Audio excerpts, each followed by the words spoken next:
Hi, this is Jen Rubin, and this is Jen Rubin's Green Room.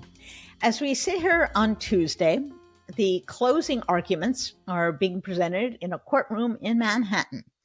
Donald Trump's lawyers have finished, and the district attorney is summing things up.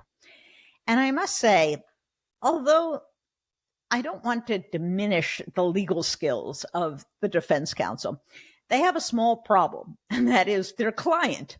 Not only do they have a bad set of facts, but they have a client who insists upon making dumb arguments. For example, he wants to insist that he never had an affair with Stormy Daniels. Really, who believes that at this point in the game?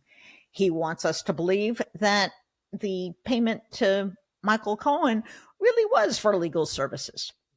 Who believes that? Even Donald Trump had admitted that it wasn't.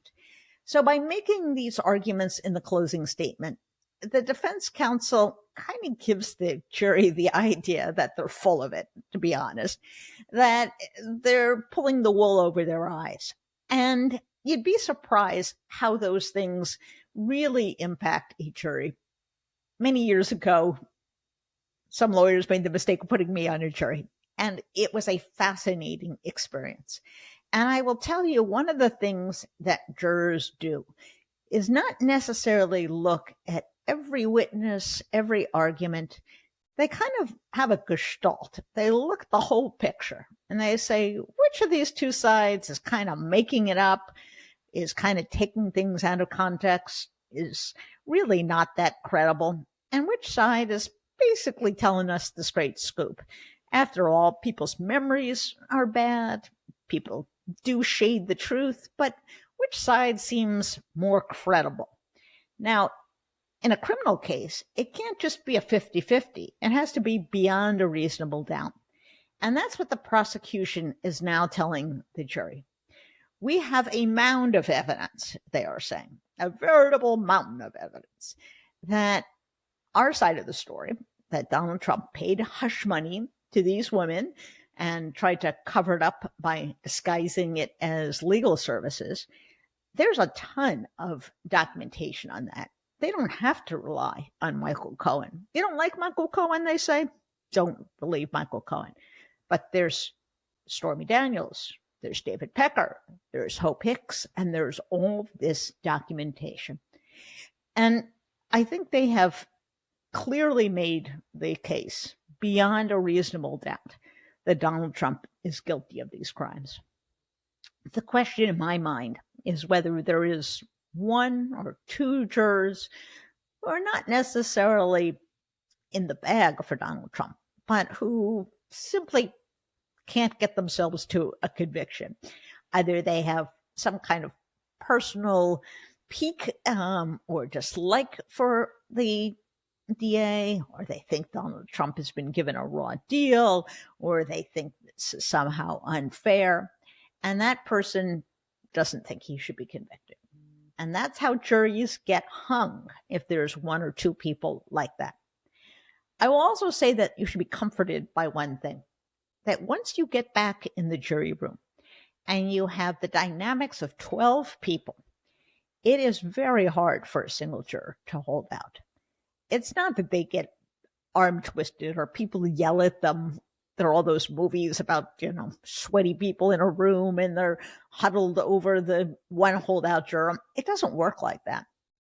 These juries bond together and they really develop a close collaborative relationship, and they do listen to one another. And I think, judging from a lot of the body language that's been described, their attentiveness, I think the vast majority of people, maybe all of them, going right in off the bat will say, yes, there's enough to convict. And then it's a question, can they come to agreement? Now, there are ways to split the baby. It is not an option, however, for them to find that Donald Trump is only guilty of a misdemeanor. It gets a little bit in the weeds, but the basic line is that the statute of limitations has run out on misdemeanors, but felonies, that's a different story. Now, there are 34 different counts, and with each of those counts, it essentially revolves around a bookkeeping an invoice, and a check. So it is possible that on some of those counts in which Donald Trump actually signed off on the check, that the jury finds, yes, there's absolutely no doubt in our minds that Donald Trump knew what he was doing, that these were fraudulent, and we have the proof. They may say, well, in other cases, some of these other checks, who knows whether he had this in mind. Now, listen, that doesn't make much sense, because if you're paying money every month, obviously one check is pretty much like the other one. But if they wanted to appear to the American public like they really considered things, or they didn't treat him unfairly, it's possible they could convict on a third of these cases or 2/3 of these counts. But we're going to have to wait, because pretty soon the jury is going to get its instructions and it's going to go behind closed doors. So when are we going to get an answer? Well, I think there's about a 50-50 shot we're going to hear from the jury by late Friday. And that's because they want their weekend. They want to be able to go home and tell their family and friends about whatever they want to tell them. They want to go with a clear mind and a clear conscience. They don't want to think about this anymore. They don't want to have to come back on a Monday. They have lives they would like to return to. But if they don't, and they go into next week, then it may take a few more days. So what have we learned really from this case? And what should we take away? I think the first thing is it matters. It matters a lot, in part because the federal courts are broken. They have been corrupted by a Supreme Court that obviously has the fix in. They are right-wing justices in the majority. You got the flag-flying Alito. You got Clarence Thomas, whose wife was involved in this coup attempt. And they have done everything they can to slow down the January 6th trial itself. And whether it can be restarted, whether it can get underway before the election, is highly, highly doubtful. You then have Judge Cannon, who sits in a courtroom in Florida, who has taken it upon herself to essentially side with Trump on every single ruling, decide nothing on many motions, decide against the defense on others, and is doing her best to make sure that case never comes to trial. This is a disgrace. And when this is all said and done behind us, and if we are fortunate to retain our democracy and have a President Biden and perhaps Democrats in the House and Senate in control, we're going to really have to look at the federal courts. We're going to have to look at reforms. We're going to have to look at what we do when we have such blatant misconduct. Certainly at the Supreme Court, they need an ethics standard, but we also have to look at the district court's rogue judges, rogue decisions. So we have those two cases that are kind of held in abeyance. They're out there, but they're undetermined. There is nothing wrong with a state court conviction. And in fact, I want to stress this. This is the beauty of our federal system. If the federal courts break down for whatever reason, we have state courts. And that's what we're seeing right now. The federal courts, at least at this point, do not seem to be up to the task of holding Donald Trump accountable. But there is a state court. That's in Manhattan. And that's the court that may finally hold him accountable for his crimes, for his sleaze, for his deception, for his lies, for his fraud. And so all eyes turn to New York. I think he will become unglued if, in fact, he is convicted. He will face the potential to go behind bars. As amazing as that may seem, yes, it is possible.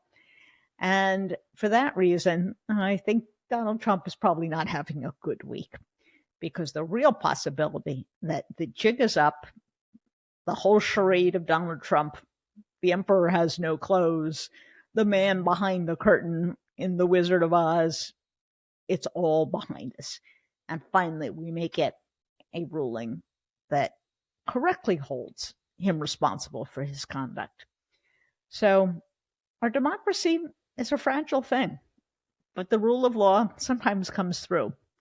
We should hope and pray that those people in New York take their charge seriously, and they do their duty and return a guilty verdict on one or more of these counts, because that may be a decisive factor in making sure Donald Trump never sees the inside of the Oval Office again.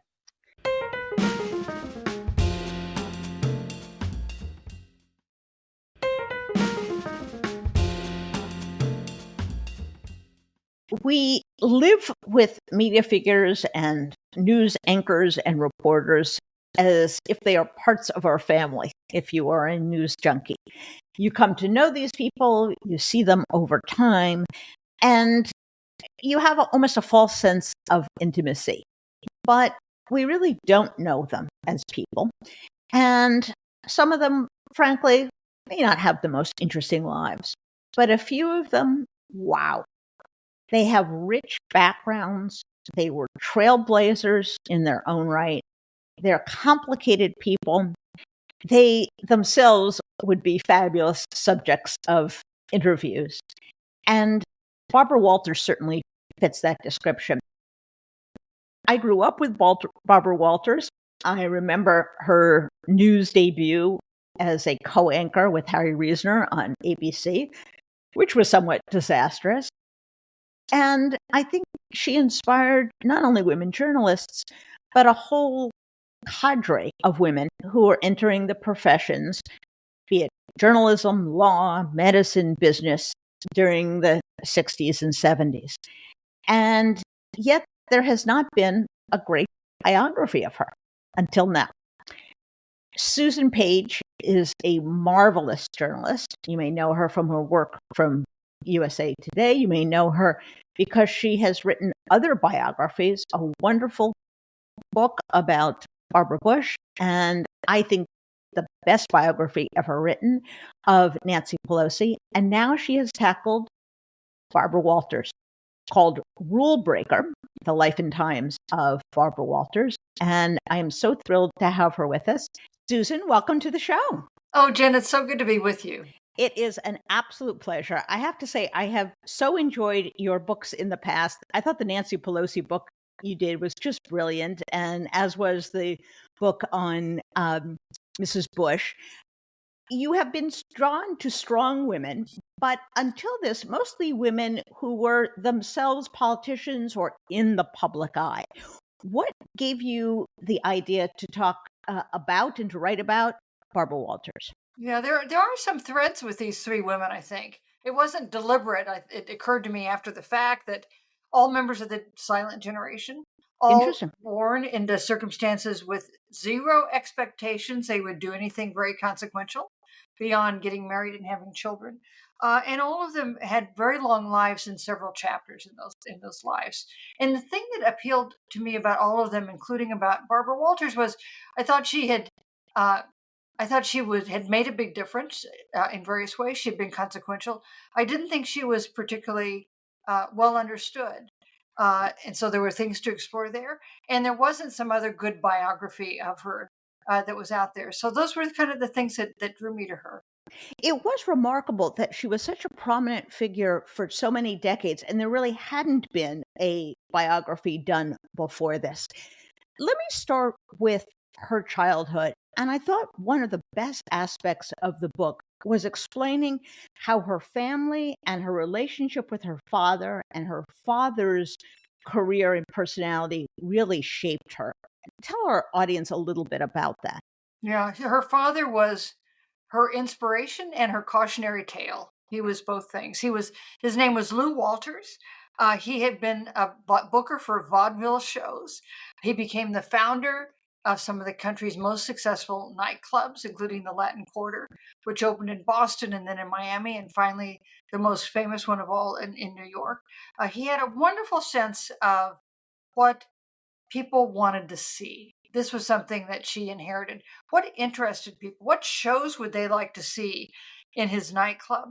And he had a wonderful big personality, but he had this characteristic too. He would make $1 million, and they would be living in a penthouse overlooking Central Park, and then he would gamble it all away and they would be broke. He would make another $1 million and they would move back to the penthouse, and then he would invest it unwisely and it would disappear.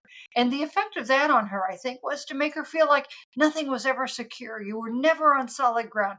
No matter what you did, a single misstep tomorrow could cost you everything. And that, in large part, I think, does get reflected in her career, where she was so driven. After she made it, that wasn't enough. And after she had been on the air, she wasn't comfortable just riding, her own coattails. What else do you think in her life, and particularly her relationship with her mother, and perhaps the lack of affirmation, and even the relationship with her sister, who was disabled, fueled this sense of determination to catch the public's attention and this drive to keep herself in the public eye? Jen, I think there was a particular day you can find that made Barbara Walters into the Barbara Walters we think of when we say that name now. And that was the day when she was 28 years old. She had just divorced her first husband. That was a marriage she used to pretend didn't exist. She would say she was married twice. She, in fact, was married 3 times. She was crashing with a friend in New York in her friend's parents' apartment. She had no job and no particular plans. And then her mother called, and her mother said, "Your father has taken all of his pills." And her father, who had started a new nightclub in New York, it was on the verge of bankruptcy weeks after opening, the nightclub in which he invested all of his money and all of her money too. And he had tried to commit suicide. It tells you something about the family dynamic that her mother didn't call an ambulance. Her mother called Barbara, and Yes. Barbara comes over a mile away where they're staying in a hotel. Barbara calls the ambulance. Barbara rides in the ambulance to the hospital. Barbara concocts a story out of whole cloth so that the gossip columns won't report that her father attempted suicide. This is something everybody but Walter Winchell accepted. It was really at that moment, it was an instant realization on Barbara's part that from then on, she was responsible. She was responsible financially and in every other way to keep her father afloat, her unhappy, dissatisfied mother afloat, her disabled sister going. It was all on her. And it was from that day forward that she became the hard driving, ambitious person that achieved so much, but at some considerable cost. She was ridiculed, diminished by many people at the time, and in retrospect, that she wasn't serious, that she was too much showbiz, that she was too much about entertainment. She obviously got a sense of entertainment and what the public wanted from her father. But how do you think she gave herself permission to be both a driving journalist and an entertainer? What do you think kind of drove her to maintain that part of her personality, and really which distinguished her brand? She didn't see any conflict. Now, journalists of the day did. Walter Cronkite was rather dismissive of her as not a serious journalist. So were others of the day. Mostly men didn't think she was a real journalist, but she didn't recognize a line between entertainment and the news. She thought people with interesting stories to tell were worth talking to, and this, I think, reflected her father's instincts. So she would interview presidents and prime ministers, but she also made a career of interviewing Hollywood actors and singers. In fact, she made a career of interviewing the most notorious murderers in American history. This was like a subspecialty of hers. She went after Mark David Chapman, the man who assassinated John Lennon, and he had never done an interview. And she would write to him in prison as the anniversary approached each year, saying, "I would really like to interview you." And for 9 years, he said no. And on the 10th year, he said yes. And she landed an interview with this rather disturbing figure, Mark David Chapman. There was people at the time, and even now, say this is not a good thing to blur the line between entertainment and news. But it seems to me it's just expanding the definition of what people are interested in. Who has stories worth telling. And she thought almost everybody did. And contrary to the impression that she was some kind of lightweight or fluff, she prepared intensely for these. You describe a little bit of her methodology. It was almost obsessive the way she formulated questions and ordered them and reordered them. Talk a little bit about her method and the kind of preparation which actually made her a very formidable interviewer. She did two things that others didn't do well. She landed the interview. That was a job in itself. And then she delivered an interview. She would keep in mind, what's the question people really want to hear? And she would figure out and often that was a question that seemed indelicate, right? She would figure out a way to answer it. And she, well, sometimes there was criticism or interviews were too soft, but I'll tell you the interview that I was proudest of her for in doing this book, when she was 82 years old, she stole an interview from Diane Sawyer, not for the first time, with Bashir al-Assad, right? She's 82 years old. She manages to get an interview with Bashir al-Assad, the first Western interview he did after the rise of the Arab Spring. She goes to Syria, which is, by the way, not a very nice place to be at that moment or today, a dangerous place. She sits down to interview him, and she starts with a couple softballs, but then she heads into the toughest possible questions you could ask him, including about torture in his prisons when he denied that was going on. She showed photographs of people who had showed evidence of torture, a poet, a little boy, and demanded that, have you seen these pictures? What do you think is happening here if not torture in your prisons? And she did a fearless interview of Bashir al-Assad, not the easiest man to interview, and at the age, by the way, of 82. Remarkable. Now, backing up a little bit to her start, many of us got to know her, first of all, on the Today Show. And now both the morning shows, the evening shows, the midday shows are peppered with women. But she came at a time that she was almost unique. The other one, we'll talk a little bit about her, would be Diane Sawyer, who had this rivalry. I wouldn't even say love-hate relationship, because I'm not sure there was that much love. But talk to us a little bit about how she broke through, her persistence in looking for that opportunity, and the fact that, unlike many women, even today, she didn't think of herself as a behind-the-scenes person necessarily. She wasn't going to get pigeonholed as, if you will, the Mary Richards of, morning television, that she was willing to be out there. Yeah. Today you're more likely to have a morning show without a male anchor than one without a female anchor. But that wasn't the case, and no woman had ever been the co-anchor or the anchor of a network morning show. And in fact, those who were the women who got on the air jobs at NBC's Today Show were known as Today Girls. And that title probably tells you everything you need to know about the role they were expected to fulfill. She finally, through dint of incredible effort, manages to get an on-the-air role. Now, she's not the co-anchor yet, but she has gotten her way on the air with Hugh Downs, then the host. And Hugh Downs, the exception that proves the rule, Hugh Downs supported her ambitions, recognized her promise, argued her case with NBC. Almost every other man she encountered was working against her. And that would include Frank McGee, who replaced Hugh Downs as the anchor of the NBC Today Show. He was so contemptuous of Barbara Walters that he set a rule. He got the NBC Network News president to agree to a rule that Barbara Walters was not allowed to speak until he had asked the first three questions. Now, can you imagine Barbara Walters sitting there silently for the first three questions? Unbelievable. And sitting still for it, right? Allowing this to happen because, frankly, she didn't have a choice. But Jen, sometimes the worst thing that happens to you can be the best thing that happens to you in life. Once in a while that happens.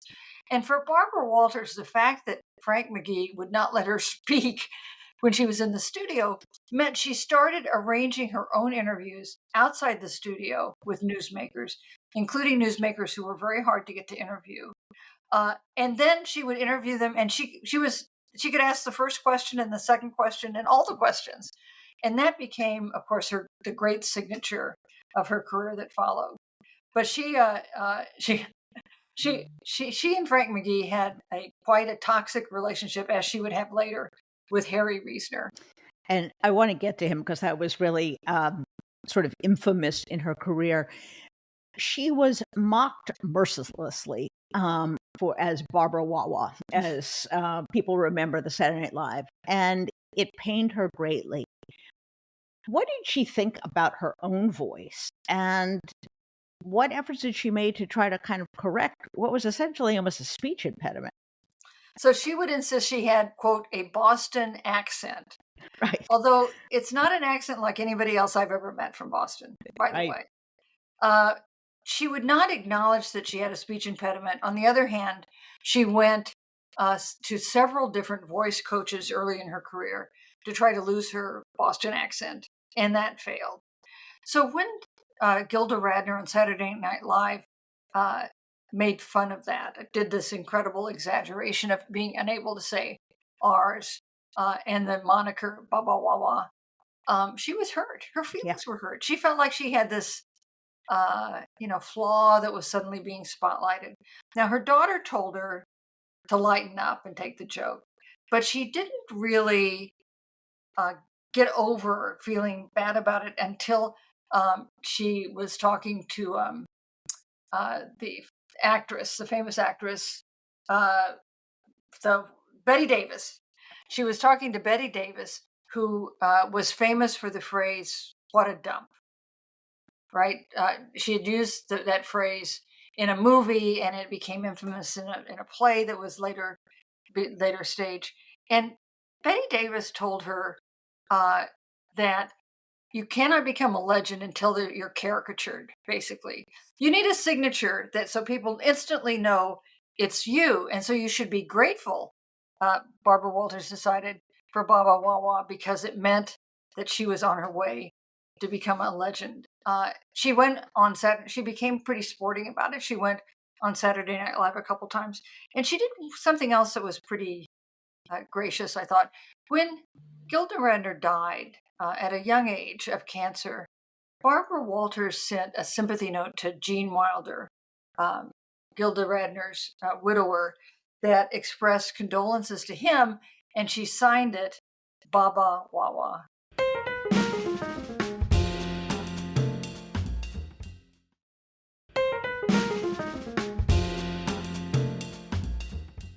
Brilliant, brilliant. And what brilliant advice from Betty Davis to kind of own this moniker, which was instantaneously associated with her.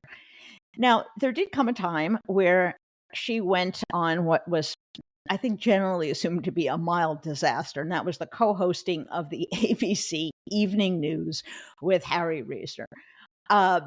He did not like that and did not like her, and it was painfully obvious, I think, to the audience that the two of them did not get along. How did that come to be, and how did the network allow that to go on air? It was so painfully uncomfortable, I think, for the audience to watch it. So the network's attitude was, let's have some great banter between the two of you. But Harry Reasoner created what had to be called, today would be called, a toxic workplace. He did things that if he did them today, he would be fired. Right. He organized the crew against her so no one would speak to her on the set or ignore her. The first night she was on the air, which was a big opportunity. They had a huge ratings because people were curious about her and about their pairing. He closed the hour by saying that she owed him 4 minutes, that she had talked 4 minutes more than he had on the air. And she gives this slightly puzzled laugh, like surely this is a joke. And you look at Harry Reasoner and it's clear it is not a joke. Right. They kind of soldiered on for almost 2 years, things getting worse and worse. Finally, he gave up and moved back to 60 Minutes at CBS. And Roone Arledge, who was the head of the news division then, and who was her great savior, she credited him with rescuing her from catastrophe, moved her back into doing the big interviews that she did so well. She was, in fact, she wanted to be the anchor. She wasn't a great anchor. She No. wasn't great at reading the teleprompter. What she was great at was landing and delivering great interviews. She was criticized, and I guess this was the other kind of stereotypical takeaway, for an interview in which she asked Fidel Castro, if you were going to be a tree, what kind of tree would you be? That was a little bit out of context. Describe how that came about and what she thought of that interview and the reception it got. So people are always confusing Fidel Castro with Katharine Hepburn. This was actually, of course, a common error. Everyone makes it. I just did. This was actually an interview with Katharine Hepburn, and she was incredibly, for a long time, defensive about it because it was such a stupid question. She points out that it was Katharine Hepburn who introduced the whole tree thing. Katharine Hepburn said that she thought of herself as a tree. And then Barbara Walters asked the world's stupidest follow-up question, which is, what kind of tree would you be? And she could never, ever live it down. Right. She asked several stupid questions or said several stupid things. Do you remember her interview with Jimmy Carter in December of 1976? So she goes down to Plains and she's got an interview with the president-elect and Rosalind Carter. And at the end of it, she says, "Be kind to us, Mr. President." I mean, as seeking a benediction or what? Yes. And for that, she was quite roasted. And on both those occasions, she acknowledged that she should have kept her mouth shut. All right. She had this ability to scoop interviews to the point in which she drove other anchors crazy. And, Walter Cronkite would be incensed if she grabbed some interview, that she was there and got it. How did she do it? What was her method for weaving through the traffic and through producers and through opponents? How did she land all of these interviews? Well, she was her own booker. There are a lot of people who make a career of TV booking, working for anchors and interviewers, and she had some great bookers who worked for her, but she was the booker herself. She took it upon herself to try to cultivate relationships that would deliver results. And she took, and I think this is good advice in life. She took a very long view. Like, she wanted to interview Jacqueline Kennedy Onassis. She spent like 50 years cultivating Jacqueline Kennedy Onassis. She never actually got that interview, but if anyone would have gotten that interview, it was going to be her. And with the interview that I think she was proudest of, in 1977, the first interview joint interview between the leader of Egypt and Israel, when Anwar Sadat was making that history-making trip to Israel and sat down with Menachem Begin. That was the result of years of developing relationships with each of them separately, so that almost on the fly, they agreed to her request to sit down together. And that was one, she liked nothing better than beating Walter Cronkite, who didn't always treat her that well. And that was, I think, a prime example of, so Walter Cronkite doesn't think I'm a serious journalist. Look what I just did that he wished he had. Exactly. And by the way, they had, this was a big deal. These anchors had flown to the Middle East. They had, covered it from top to bottom. But she, really did ace them out. She did not have successful marriages. And she had a daughter with whom she had a very difficult relationship. Why do you think that was? Was it a matter of time and focus, or was it something about her that made it difficult for her to have these lasting personal relationships?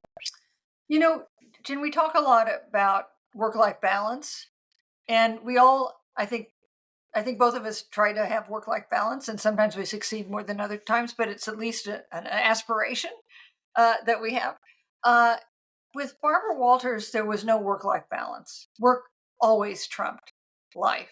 That was true with her 3 marriages. It was true with her daughter. She liked the idea of being a mother, the reality of being a mother, and all that entails. She was less enthusiastic about.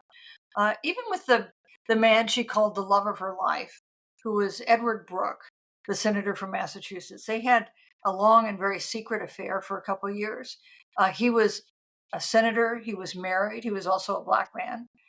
He offered to leave his wife to marry her.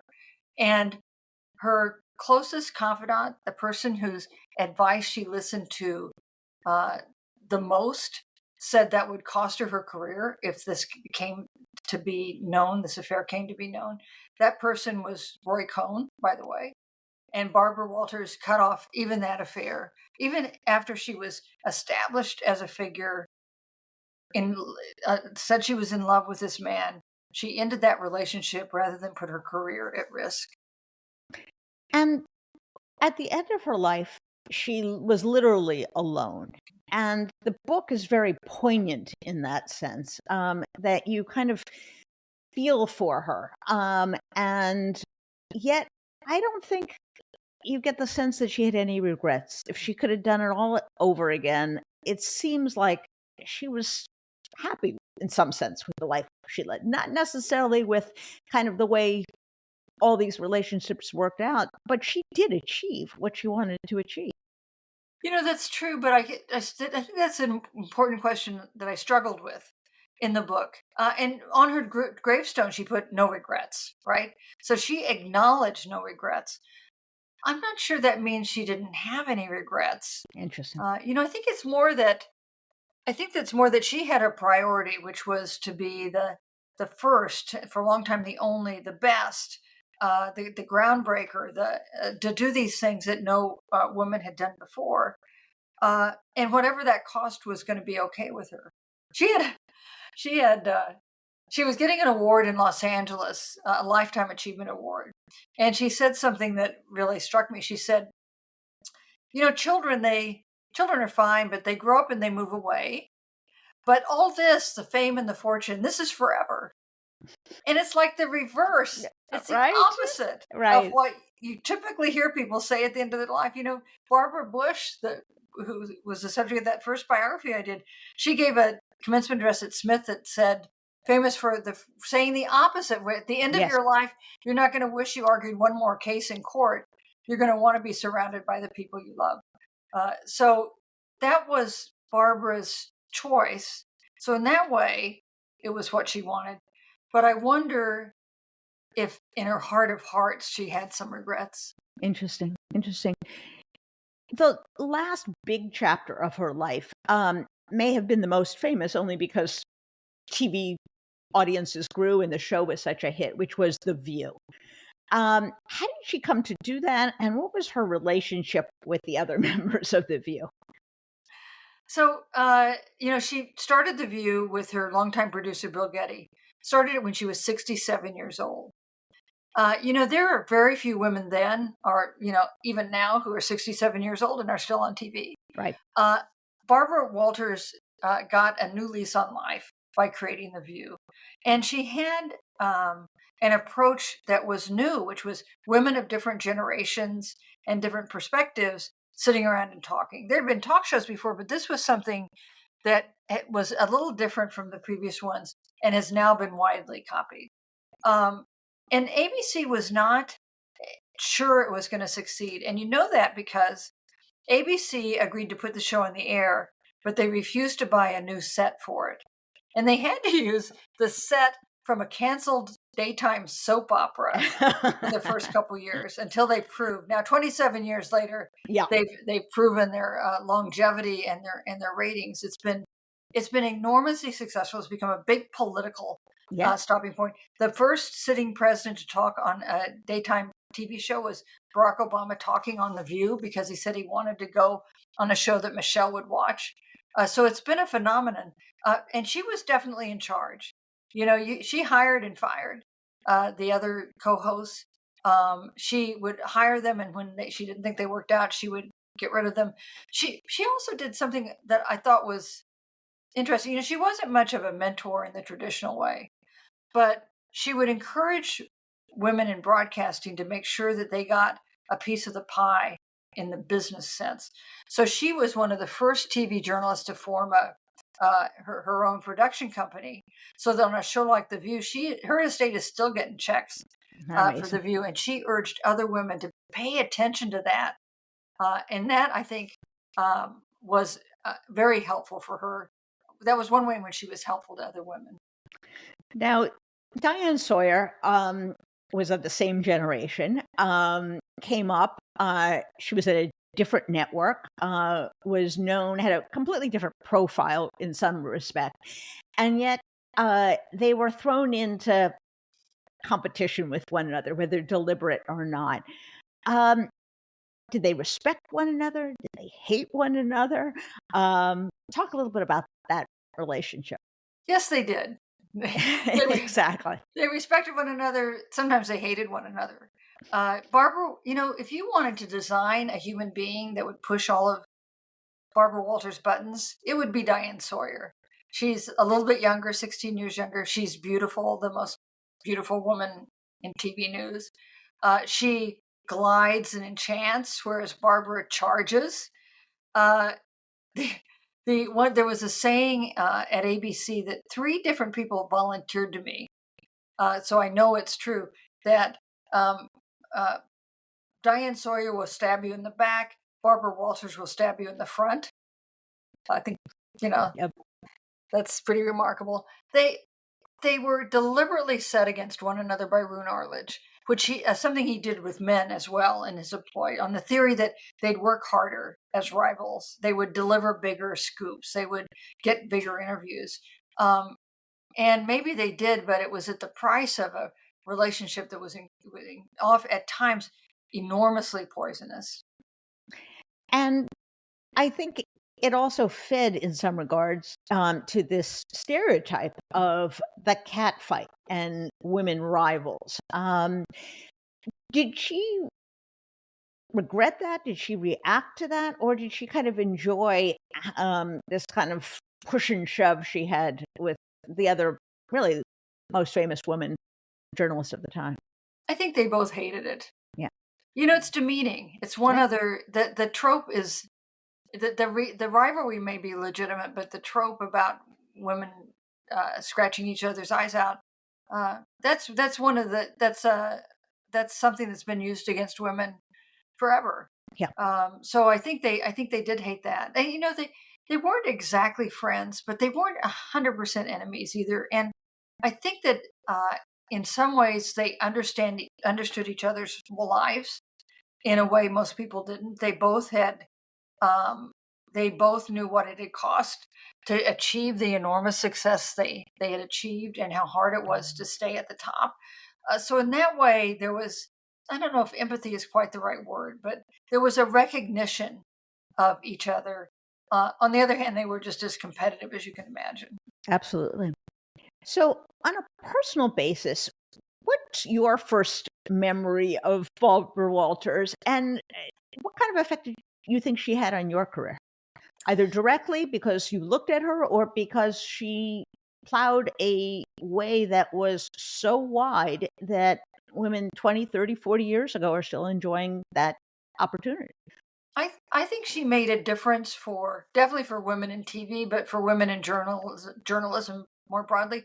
Actually, in fact, for women generally in other fields, and it's because um, so speaking as for a journalist, she proved that women could interview newsmakers. Yep. Of course, they could. She did it every week. It showed that women could earn as much as men or more. It was as though those questions got settled because they're battles she fought. They're like, it never occurred to me growing up in Wichita, Kansas, that it would not be possible to interview presidents, because of course she did. But I think more than that, I think the fact that she was such a visible public figure doing things that no woman had done before was something that may have had an impact on women who went into medicine or law or academia or the military or whatever. Just an example of don't be afraid. Uh, don't believe them when they say you can't do it. Don't believe that the rules say women can't do that. Just go ahead and do it. Jen, do you think she had an effect on you? Absolutely. And one of the lessons I think she implicitly taught women is you don't have to be liked and you don't have to make people like you. She was not a warm and fuzzy person. She was not someone who you wanted to, go out to lunch with necessarily, unless you wanted a really spicy conversation. So she had a different way at an era in which women had been trained to ingratiate themselves with men, to be flattering to men, to be subservient to men. And she was just her own person, walking her own way. And I think that did impress a lot of people and generations of women. And I do think back that she didn't really have any role models. She was a role model for many of us. Other than her father, where do you think she took inspiration from or guidance from? Or was it just out of her own head? She seemed to be in some ways so self-contained. There had been some women in journalism earlier, although none of them had achieved the success she did. But people like Nancy Dickerson, for instance, or Pauline Frederick. There are women we shouldn't forget who had been on television before. But Barbara did take it to a new level. She had no models. She had no mentors. She had no one who had figured out how to do things before. If she didn't manage to balance a marriage and being a mother, maybe it's because there was nobody she could look at and say, this is how you do that. So that is quite remarkable. And it's not free. It's not that you pay a price, I think, when you're the first. And maybe it's easy to forget these days, not that there's a perfect world now and a level playing field, but it's so much better than it was Yes. in Barbara Walters' day. It's easy to forget how hard it was for her, how much grief she put up with, and which she mostly ignored. She would mostly ignore the grief and plow ahead. How difficult was it to get people to talk about her? I suspect one of the reasons why a great biography hadn't been done previously is that there were a lot of people afraid to talk about her. Were people willing to open up? Were people affectionate in their recollection of her? Or was this kind of a time for people to settle scores? Well, I think people had different motivations for talking to me, and some people took a very long time. It took me about a year to get an interview with Diane Sawyer, for instance. That was an important interview. I never got an interview with her daughter. I was sorry about that. Her daughter, who's very private. But I made a list of the people who I wanted to talk to, and then I ranked them. Do you know what I ranked them by? What? Date of birth. Now that's a journalist who's prepared. Because the people were, many of them of a certain age, and three of the best interviews I had died while I was working on the book. So thank God I interviewed them early on. I think most of the people I tried to interview agreed to be interviewed. And I think partly it was they had this mixture of respect for Barbara and also a sense that people didn't understand her full story. They didn't have a full picture of her. And so I'm, how it's like, Jen, you're grateful for people. You don't have subpoena power, sadly, an oversight of the founders, no question. So you've got to convince people for one reason or another to talk to you. And I was able to talk to most of the people I thought were important to talk to.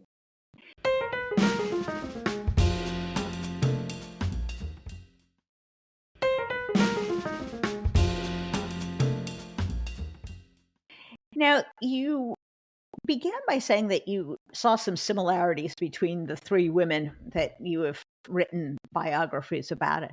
What did you like about each of these three women? Because I think it's very hard to write about someone who you don't have some level of respect and affection.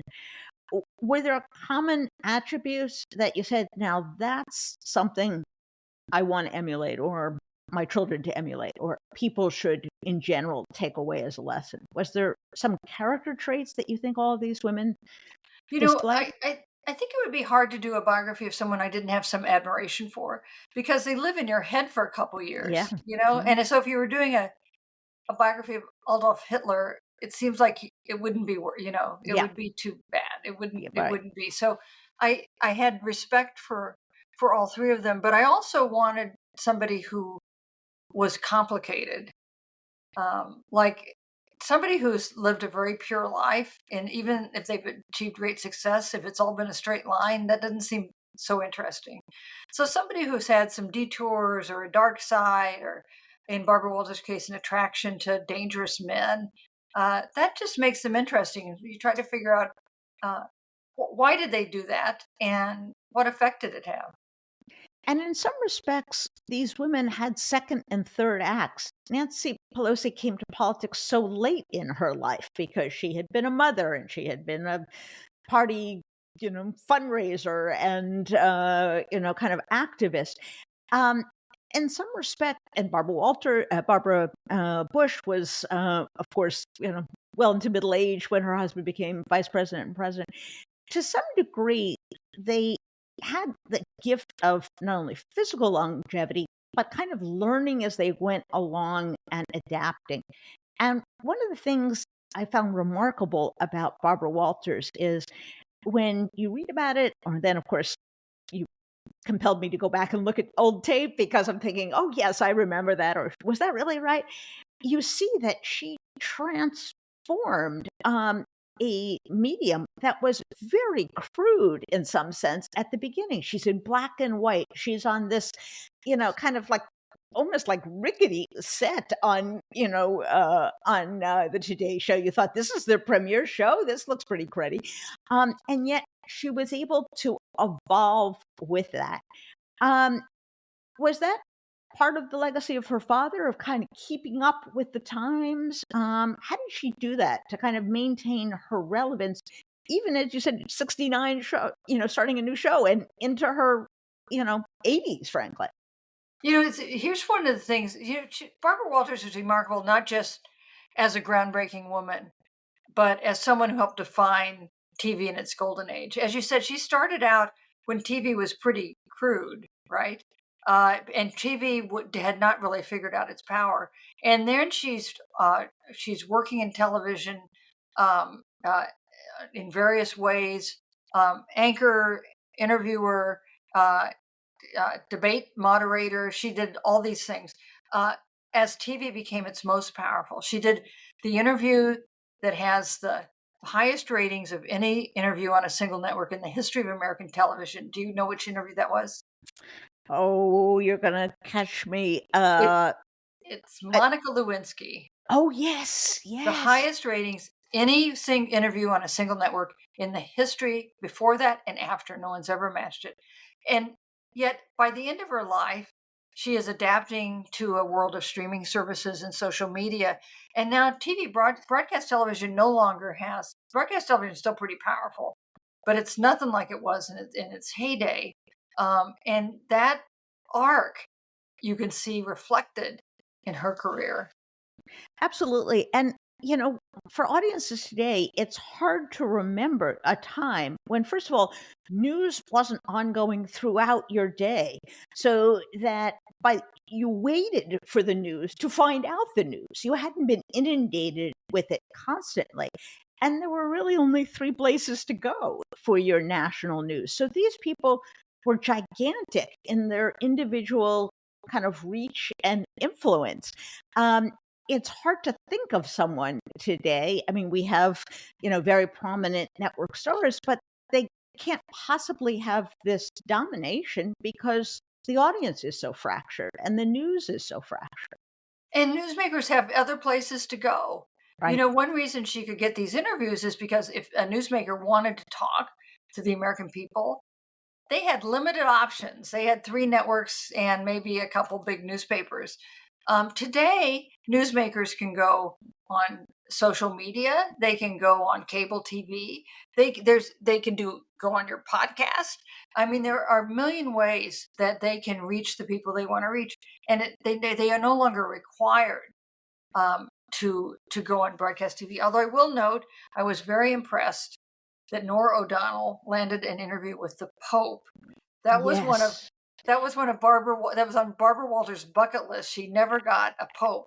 So kudos to Norah O'Donnell for getting that interview. And wasn't that a fabulous interview, just from a technical standpoint, to draw out on issues that he had such you expect the Pope to be insightful, but that he was able to offer up things that were far more relevant to a larger audience than simply his Catholicism or even his faith. I thought it really was a brilliant interview. I did too. I assumed it would not be a good interview. I assumed the achievement was getting the interview, Yes, and that it yes, probably had all these restrictions on it. And didn't seem to be the case. It seemed to be a no holds barred interview. She asked about a whole bunch of topics, including some kind of sensitive ones. And it reflects something about this Pope, that he was willing to do it. I don't believe I'm not 100% sure about this, but I don't believe a Pope has ever done an interview with a Western TV reporter before. I think that's that's it. pretty remarkable. It is. Um, what do you learn from her in terms of interviews? She had a way of pacing, a way of ordering questions. When you prepare for an interview, and obviously it's different in print than in broadcast television, although you're often on television. What do you think her best attributes are that you and other good journalists can absorb in terms of her interview skills? There's a general value of being prepared. Yeah. You can't underestimate. You can't overestimate the value of that.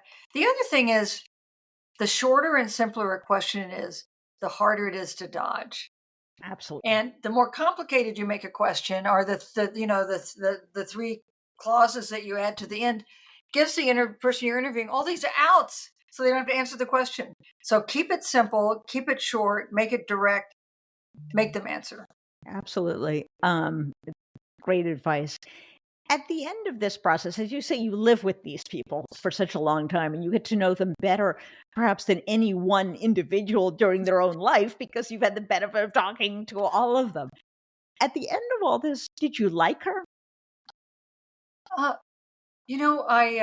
admired her, and I appreciated what she did. Um, but she's she, but like is not the first word I would use. It's not that I Yeah. didn't like her. I don't dislike her at all. It's that my attitude toward her is not exactly like and dislike. It's understand Yes. and appreciate and recognize both the things that are admirable about her, but also the things that were less admirable. I think that's certainly my attitude in reading the book. And in your other books, you could actually like the people. Barbara Bush was admirable in many ways. As someone who works in politics, I have tremendous admiration and almost awe about Nancy Pelosi and what she's been able to accomplish.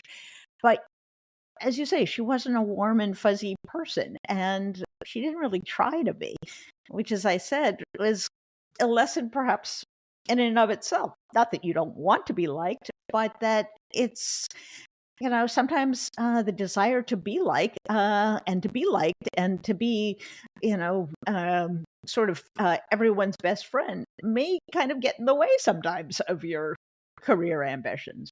That's such a good point, and you made that point earlier that she didn't feel the need to ingratiate herself with everyone. This hadn't occurred to me until you mentioned it, but I think that's true of all three of the women I've done biographies of. I mean, Barbara Bush had a soft inner core in a way, but she had a tough skin. And she was quite willing to be tough and dismissive with people if she thought they were idiots. And Nancy Pelosi, too, a great cultivator of favors and understanding of fellow Pauls, but she didn't really like them all. And her behavior towards some of them, I mean, particularly Republicans, thinking of Republican House leaders, could be really tough. So with all three of them, ingratiation was not their number one concern. Their number one concern was getting done what they wanted to get done. And maybe that is a good lesson. And I think the other common trait, particularly with Nancy Pelosi and Barbara Walters, is the value of hard work. These women outworked everyone. I think it was in your book, you tell the story of Nancy Pelosi in Cuba. And, everyone goes out there for, drinks on the town. And when they get back, she's still there buttonholing people in her high heels, doing her business, doing her work. It's a cliche, but it's a cliche because it's true. It's hard work that it really takes. We're in the graduation season, although many of them have been sadly disrupted. And people always say, follow your dreams. I think perhaps the better advice was work like Nancy Pelosi did and Barbara Walters did, and you might get to follow your dreams. Yeah. But it's hard, right? Because they worked hard because they didn't have the option of not working hard if they wanted to achieve things. And Nancy Pelosi, of course, has a very rich personal life. Yes. With a husband, lifelong husband, long-term husband, and children with whom she's really close. But Barbara Walters worked so hard, she paid no attention to things that maybe in the end she would have been a happier figure if she did. Interesting. Well, it is a marvelous read. And even if you think you know something about Barbara Walters, you will absolutely learn things. So I cannot recommend it enough. And my last question is, who's next? So, who are you going to do next? I found that writing books is kind of fun. Yeah. And I like writing books about women. I just sort of didn't start out thinking I'll write books about women, but that's what's turned out. So who do you want to read a biography of? Oh, wow. That is a great question. Who do I want to, there are some people who have been biographied to death. Hillary Clinton, for example. But I do think that the Supreme Court justices have never really been treated in the way that we ordinarily treat political figures. They are supposed to be above all this. So they have this kind of far away, kind of statutory appearance and sense. But I would love to read a really good biography of Sandra Day O'Connor. Ruth Bader Ginsburg, because she's more contemporary, we have a little bit more about her. But I think these women, they're political in their own way, and achieving and getting yourself to the court is not an easy thing. So perhaps it's the lawyer in me, but I would love to read a really good biography of one of the women's Supreme Court justices. That would also be a third branch of government for me. So it makes sense that way. Oh, well, I'm looking forward to it. I know these things are a tough, hard amount of work, and then you go out and have to sell it. So you feel like you wrote it. Someone else wrote this book, years ago, because you've since gone on to other things. But thank you so much for joining us, and thank you for sharing this really remarkable person with readers. Oh, Jen, thank you so much. My pleasure.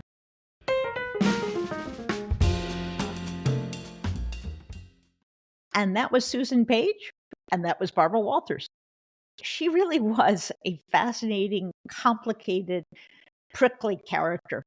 And I think the things that I took away from the book were, first of all, the importance of the individual experience, the individual work of ferreting out the details, both because of Barbara Walters and her career, but also the way Susan put the book together. It is so easy in a world in which people make snap judgments. People are always willing to comment on things that they know very little about, to do the preparation, the hard work of really understanding your subject. And it's only then that you can really make judgments about them. And I think that's what the book does. I've never read a book that so clearly connects someone's childhood, someone's personal story with their public figure, their public behavior as this book. And I think that's one of the reasons it's so fascinating, because you understand why Barbara Walters got to be Barbara Walters. And in many ways, she is a complicated character, not entirely likable, but certainly one deserving of respect. And I had fun reading the book. I had fun talking to Susan. So I absolutely recommend the book. It's a great, fast read. And with birthdays, graduations, holidays coming up, you can absolutely make a gift of it. It's a wonderful read. So If you like this program and you like our other programs, please tell your friends. They can listen and follow us on YouTube, Spotify, Apple Podcasts, or wherever they get their podcasts. Bye-bye.